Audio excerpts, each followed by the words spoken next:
daawadayaal ku soo dhawaada idlahaantiinba barnaamijkooda aanu ku falanqayn doono xaaladda cakaran ee maanta u marayo wadanka Soomaaliya. barnaamijkan haddaan koona dhinaca ka soo bilaabo waxaa igala qayb qaadanaya maxamed maxamuud guulad gacmo dheere oo ahaa prime ministerkii xukuumadda Cabdullaahi Yuusuf ugu dambeeyay, maxamed cabdi yuusuf oo ahaa prime ministerkii dowladda TNG ee Carta, ismaaciil hurre buuba deputy prime minister ra'iisul wasaare ku xigeen dowladda TNG iyo TFG ba, maxamed warsame kiimiko madaxweynihii ugu horreeyay galmudug ambassador isla markaana wasiir xilal badan oo wasiirnimo ka soo qabtay xukuumadda, dr cabdirashiid cabdullaahi saalax ubada oo isaguna ganacsade weyn isla markaana siyaasi aqoon-yahana oo ka mid ah ganacsatada waaweyn ee ku nool xaafadda Islii. barnaamijkan daawadayaal waxaanu ku soo falanqaynaynaa xaaladaha kala gedisan ee wadanka iyo siyaasadda marin habowsan ama iska soo horjeeda ee wadanku marayo. waxaan ku bilaabayaa maxamed maxamuud guulad gacmo dheere.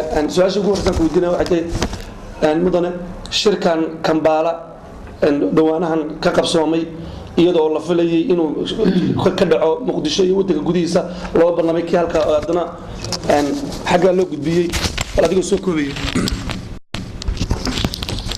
bismillaahi raxmaani raxiim.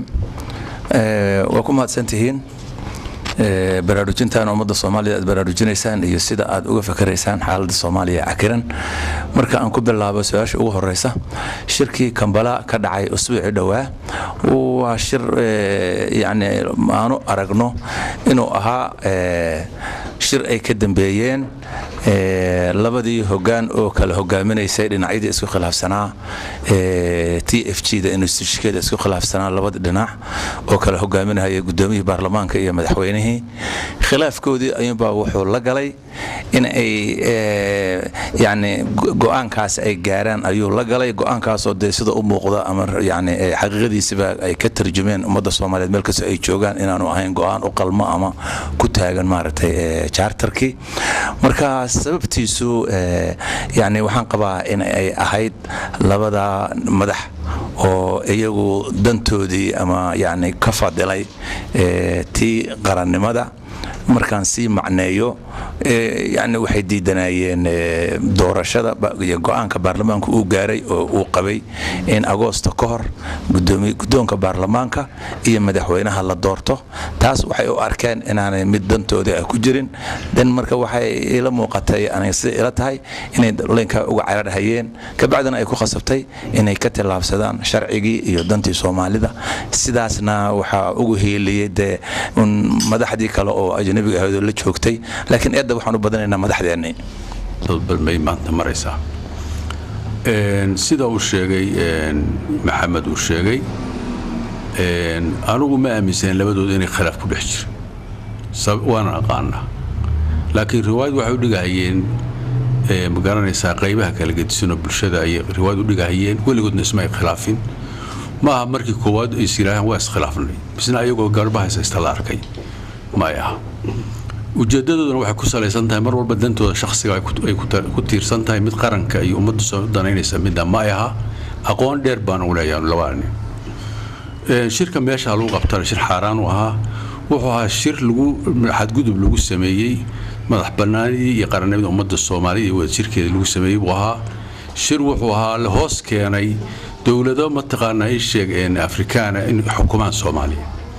shir charterkii la tuuray buu ahaa oo la yiri ma garanaysa charterkaasi ma jiro, baarlamaan ma jiro, annaga iska kororsanay doorasho ma rabno lama dooranayo, qofkii ka hadlana waa la xirahayaa waa la ciqaabahayaa. wax noocaas oo cagajuuleynayaan dadaad u ah. waana laba nin heshiis ay gaareen ma shir Soomaaliyeed ma ahayn mid hay'ada caalami oo international community ay barbaraarayeen ama macno ama salku fadhiyay ma uusan ahayn. sidaas daraadeed reaction ka soo baxay waxa ummadda Soomaaliyeed waxay ka qaadatay. aniga waxaan ka mid ah xildhibaanada Soomaaliya ka mid ah. waxaan u hogaansanaynaa waxa weeye shacbiga Soomaalida ayaa anagana xukuma. asagaana ku tiirsanaa waxay rabaan baanu rabnaa, waxay diidaanna waa diidaynaa, waxay rabaanna waa rabnaa. shacbigu ugu diido aad la socotaan.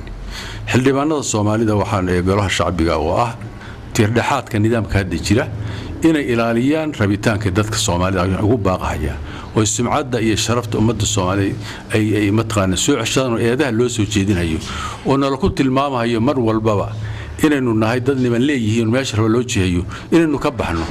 haddii kale ceeba iyo foolxuma nagu dhacaysa taariikh xuma nagu dhacaysa wixii aynu ku dhaaraynayna waxay noqonayaan wax ma taqaanaa ii sheeg beenaan ku dhaaranay aakhriya adduunna waa noola qabsanaya waan eedaynaa intaa xildhibaanadan leeyahay dhinaca kale waxaan leeyahay shacbiga Soomaaliyeed baan la hadlay meel uu joogaba dibad iyo gudaba waxaad moodaa maanta idin dilayna soo gashay oo maanta mowqif cad oo aad ku diidantiin qaladkii dhacay oo ku midaysantiin markii ugu horeysan arkay waayahan dambeynay tahay taas marka waxa ay diilayna u dhalinaysaa waxaanu u dhalinaysaa ma garanaysaa inaynu wixii aynu ka sameeyay oo Soomaalida ka sameeyay inay soo noolata ayaa noo muuqanaysa haw dib ha uga dhicinina nin baa gabiyo wuxuu yiri gabiga laba eray baan ka qabsay nin dayoobay soo noqoy kolku waagu daalacay dadweynihii la lumiyaa kolbu dowga helayay ninka hadda Nairobi nala jooga Axmed Shaqdaam baa leeyahay maanta marka waxaad moodaa xoogaa inaynu shacbigeenu uu dayow ka soo baxay oo ma garanaysaa u soo laabtay ma garanaysaa ay sheegeen inuu garto waxa lagu hayo iyo dantooda waxay tahay iyo meeshii la magan yahay taxta wasaaya in la hoos geeyo mataqan Museveni iyo dawladda dhowr Afrikaana ayaa maanta arintii gaartay nimankaasana saxay sidaas daraadeed waxa weeye waxa ina diidaan loo baahan yahay anigoo ku hadlay magaca saaxiibada xildhibaanada golaha shacbiga garabkiina nu taaganahay waxa rabtaan ayaynu rabnaa waxa diidantiina waa diidaynaa shacbiga Soomaaliyeed saasaanu idin kula dardaarmayna haddaad maanta dareenteen khiyaanada iyo shirqoolka loo sameeyay qaranimada iyo midnimada ummadda Soomaaliyeed ayaan mataqaanaa idinku baraarujinaya